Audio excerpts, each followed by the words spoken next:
This is the Lone Crater YouTube. We hope this video helps. You need to act now.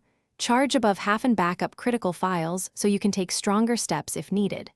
First, remove the case and any micro SD or SIM. Stuck buttons often trigger safe mode.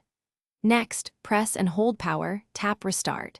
If safe mode persists, hold power then long press power off until safe mode prompt appears and choose restart. These immediate steps rule out hardware triggers and sometimes clear transient software glitches without deeper fixes.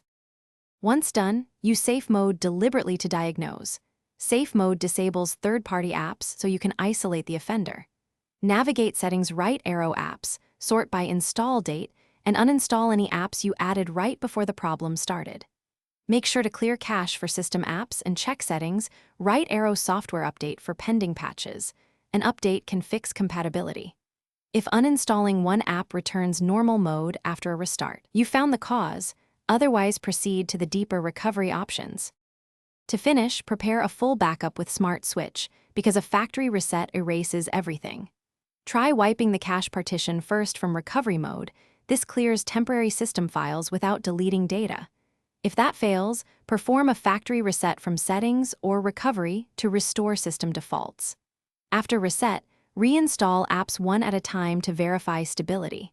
If safe mode still returns, your troubleshooting tip: contact Samsung support or authorized service for firmware.